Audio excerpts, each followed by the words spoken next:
Hello and welcome everyone. Hi, I am Arindam Banerjee and you are watching Open Success Academy. আমরা বিগত যে ক্লাসগুলি নিয়েছি সেই ক্লাসগুলিতে সময়ম কার্যের 7টা টাইপের বিভিন্ন ধরনের অঙ্ক নিয়ে আলোচনা করেছি। আজকে আমরা টাইপ 8 নিয়ে আলোচনা করব।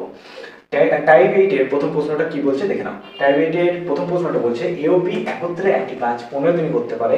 এ ও বি একত্রে, ঠিক আছে, একটা কাজ 15 দিনে করতে পারে। যদি বি একা ওই কাজটি 20 দিনে করে তবে এ একা ওই কাজটি কত দিনে করবে। তো এই টাইপের অঙ্কগুলো কিভাবে সমাধান করবো দেখে নাও। প্রথমে আমার এ ও বি একসাথে বলা আছে এবং যে কোনো একজনের বলা থাকতে পারে, হয় বি বলা থাকতে পারে বা এ বলা থাকতে পারে। বিকল্প একা যে থাকবে তারটা বার করতে হবে। অর্থাৎ এই অঙ্কের ক্ষেত্রে প্রথমে শর্ট ট্রিক্সটা বলে দিই। যখন দুজন একসাথে থাকবে আর একজন আলাদাভাবে থাকবে, অপর একজনের আলাদাভাবে বার করতে হবে, তখন কিভাবে করবো দেখে নাও। প্রথমে এটার সূত্র হচ্ছে বা শর্ট ট্রিক্স হচ্ছে দুটো সময়ের গুণফল, অর্থাৎ T1 গুণিত T2 ডিভাইডেড বাই দুটো সময়ের বিয়োগফল। এই ক্ষেত্রে যে টাইমটা একত্রে বলা আছে বা যে টাইমটা বেশি বলা আছে সেটাকে T1 এর জায়গায় বসাতে হবে। অর্থাৎ এ ও বি একত্রে 15 দিনে করে আর বি একাকি 20 দিনে করে। কোন টাইমটা বেশি বা বড়? 20। তো T1 এর জায়গায় তাকে বসাবো আর T2 এর জায়গায় অন্য টাইমটা বসাবো। সরি, উপরটা গুণ হবে ডিভাইডেড বাই 20 মাইনাস 15। তো একে গুণ আকারে লিখে দেবো। এদের বিয়োগফল হচ্ছে 5, 5 3 15, 3 20 60। অর্থাৎ দুই নম্বর উত্তর হচ্ছে সঠিক। অর্থাৎ এ একাকি ওই কাজটি কত দিনে করবে? এ একাকি ওই কাজটি 60 দিনে করতে পারবে। এটা হচ্ছে শর্ট ট্রিক্স। শর্ট ট্রিক্স কি বললাম? দুটো টাইমের গুণফল ডিভাইডেড বাই দুটো টাইমের বিয়োগফল। যখন এ ও বি একত্রে দেওয়া থাকবে আর যে কোনো একজন সিঙ্গেল দেওয়া থাকবে, অপর একজন সিঙ্গেলকে বার করতে হবে, তো শর্ট ট্রিক্স হচ্ছে দুটো টাইমের গুণফল ডিভাইডেড বাই দুটো টাইমের বিয়োগফল। সেক্ষেত্রে প্রথমে T1 এর জায়গায় যেটা বড় টাইম সেটা নিতে হবে, T2 এর জায়গায় যেটা ছোট টাইম সেটা বসাতে হবে। এভাবে শর্ট ট্রিক্সের মাধ্যমে আমরা করে নিতে পারি। অন্য যেটা আমরা অরিজিনাল মেথড বলেছিলাম সেই মেথডে কিভাবে করব সেটা দেখে নাও। তো এই ক্ষেত্রে যেমন ভাবে বলা আছে সেটা লিখে নাও, a প্লাস বি আর অন্যদিকে কার বলা আছে? বি এর। তো তাদের টাইমগুলো নিচে নিচে লিখে দাও। এ আর বি 15 আর বি হচ্ছে 20। এতে লস আগে বার করতে হবে। এর আগের দিন অর্থাৎ টাইপ 7 এ এই টাইপের অঙ্ক নিয়ে ডিটেলস আলোচনা করেছি যে প্রথমে লস আউট কি জিনিস, টোটাল ওয়ার্ক কি জিনিস, এফিসিয়েন্সি কি জিনিস।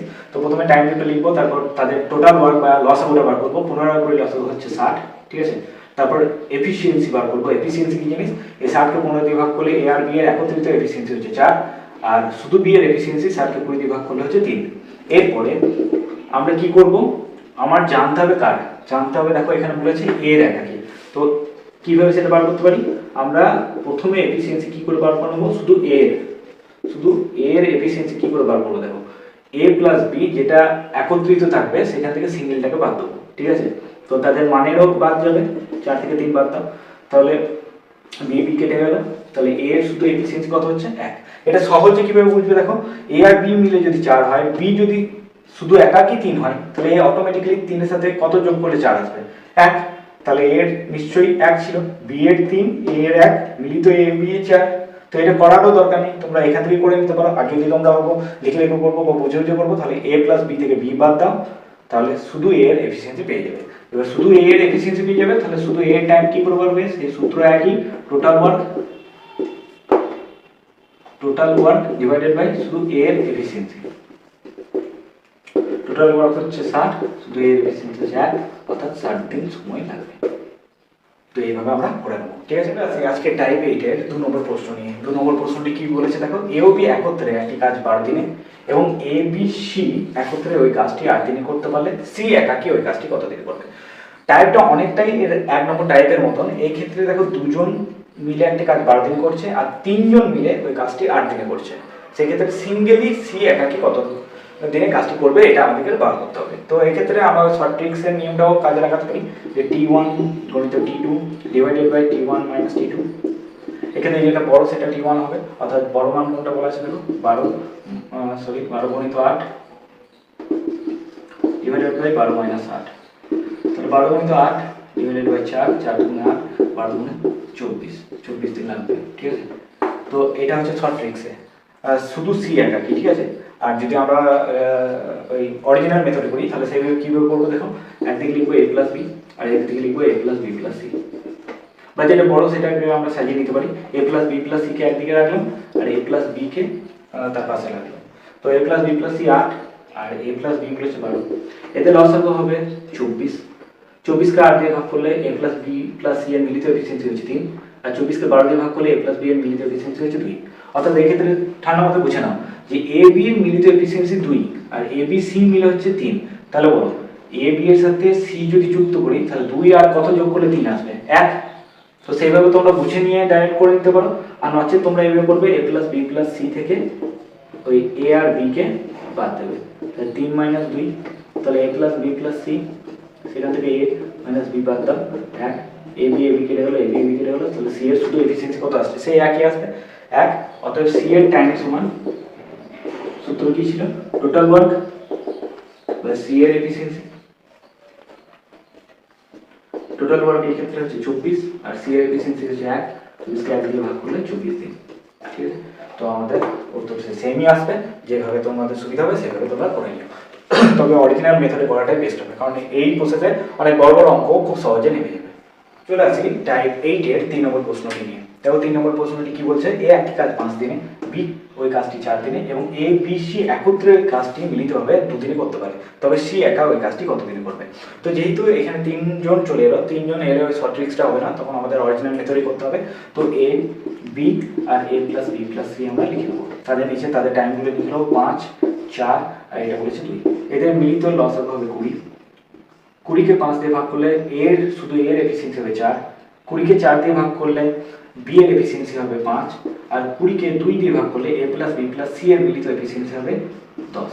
এবার তুমি ঠান্ডা মাথায় কমন সেন্সে ভাবো যে এ বি সি তিনজনের মিলিত এফিসিয়েন্সি হচ্ছে 10, আর শুধু এ এর 4 বি এর হচ্ছে 5, অর্থাৎ এ আর বি এর মিলিত এফিসিয়েন্সি হচ্ছে 9।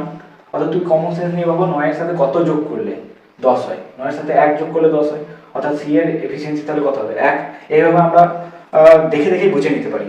নচেত যদি আমাদের বার করতে হয় তাহলে আমরা এইভাবে বার করতে পারি, এ প্লাস বি প্লাস সি লিখবো, সেখান থেকে এ আর বি এদিকে বাদ দিয়ে দেবো। ঠিক আছে, তো এইভাবে বাদ দিয়ে দিতে পারি, এ বাদ দিলাম বি বাদ দিলাম, তো এদের যে মানটা আছে এফিসিয়েন্সির মিলিত হবে 10, সেখান থেকে এ এর 4 বি এর 5 বাদ দাও, তাহলে এখানে এ এ বি বি কেটে গেল, তাহলে সি এর শুধু মান কত আসছে 10 থেকে 4 বাদ দিলে 6 থেকে 5 বাদ দিলে 1, অর্থাৎ সি এর সে মান আসবে 1। তো এটা কমন সেন্স থেকে তোমরা করে নেবে, এত খাটার দরকার নাই, বা টাইম যত তুমি তাড়াতাড়ি এখানে বুঝে করে নিতে পারবে টাইমটা তোমার তত বেঁচে যাবে। তো সেই ক্ষেত্রে সি এর তো আমি এখানে দেখেই বুঝে যাচ্ছিলাম যে সি এর 1 হবে, তো সি এর যে 1 হলো তাহলে সি এর সেই সূত্র total work divided by c এর এফিসিয়েন্সি, তাহলে টাইম কত লাগবে 20 দিন। আমাদের উত্তর বেরিয়ে গেল 20 দিন। আমরা এইভাবে বার করে নিতে পারি। ওকে, টাইপ 8 এর 4 নম্বর প্রশ্ন নিয়ে। 4 নম্বর প্রশ্নটি কি বলেছে দেখে নাও, এ ও বি একত্রে একটি কাজ 30 দিনে, বি ও সি একত্রে ওই কাজটি 40 দিনে করতে পারে। যদি সি একা ওই কাজটি 60 দিনে শেষ করে, তবে এ একা ওই কাজটি কত দিনে করতে পারবে। ঠিক আছে, তো এই টাইপের প্রশ্নগুলো আমরা অরিজিনাল মেথডেই করব। অরিজিনাল মেথড কি বলেছে পর্ব বসি নাও, এ প্লাস বি একত্রে, তারপর বি প্লাস সি, তারপর শুধু সি একা, এই ডাটাগুলি দেওয়া আছে, তাদের মানগুলো বসিলাম। এ আর বি একত্রে 30 দিনে, বি ও সি 40 দিনে, আর সি একা ওই কাজটি 7 দিনে করতে পারে। এদের মিলিত যে লসাগু হবে সেটা হবে আমাদের টোটাল ওয়ার্ক, সেটা হবে তোমাদের 120। ঠিক আছে, তোমরা করে নিও লসাগু।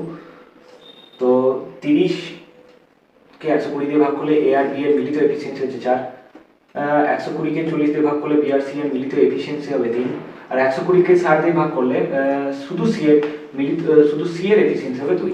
এবার আমাকে কোথায় আসতে হবে, অঙ্কের উত্তরটা দেখো, শুধু এ এর জানতে চাইছে, শুধু এ এর কাছ থেকে আমাদের শুধু এ এর কাছে পৌঁছাতে হবে। তো এ এর কাছে পৌঁছাতে গেলে বারবার বলছি এখানে বুদ্ধি খাটাতে হবে। তো বি আর সি মিলিত কত 3, আর শুধু সি কত 2, অর্থাৎ বি সি থেকে যদি সি বাদ দাও, 3 থেকে 2 বাদ দিলে, তাহলে শুধু বি এর এফিসিয়েন্সি কত হচ্ছে 1। শুধু বি এর যে এফিসিয়েন্সি পেয়ে গেলাম, এবার আমরা এইদিকে চলে আসবো, এদিক থেকে এইদিকে আসছি, অর্থাৎ শুধু বি এর এফিসিয়েন্সি 1 পেলাম, আর এ আর বি এর মিলিত এফিসিয়েন্সি কত 4। সেখান থেকে যদি আমরা শুধু বি এর এফিসিয়েন্সিকে বাদ দিই, অর্থাৎ 4 থেকে 1 বাদ দিলাম, তাহলে বি বি কেটে গেল, শুধু এ এর এফিসিয়েন্সি কত আসছে 3। ঠিক আছে, বাস যেই এ এর এফিসিয়েন্সি আমি পেয়ে গেলাম, তাহলে আমার সূত্র কি ছিল টোটাল ওয়ার্ক বাই এ এর এফিসিয়েন্সি। টোটাল ওয়ার্ক আছে 120, এর এফিসিয়েন্সি পেলাম 3, তাহলে শুধু এর কতদিন সময় লাগবে 40 দিন সময় লাগবে। তো এটা এই জায়গাতে আমরা শর্টে করে নিতে পারতাম, বি আর সি মিলিত 3, শুধু সি 2, অর্থাৎ বি হচ্ছে 1, বি যে 1 হয়ে গেল, এ আর বি থেকে সেই বি এরটা বাদ দিয়ে দিলাম, তাহলে 4 থেকে 1 বাদ দিলে 3, তাহলে শুধু এর এফিসিয়েন্সি হলো এ, তাহলে শুধু এর এফিসিয়েন্সি হলো 3, অতএব এ টাইম লাগবে 120/3 সমান 40। এটা তুমি যদি খুব বেশি বা ভালোভাবে বুঝে প্র্যাকটিস করে নাও তাহলে দেখবে তুমি খাতা পেন লাগবে না, তোমার মাইন্ড ক্যালকুলেশনে তোমার উত্তর পেরিয়ে যাচ্ছে। ঠিক আছে, তো আমরা এইভাবে এই অঙ্কগুলি করে নেব। ওকে।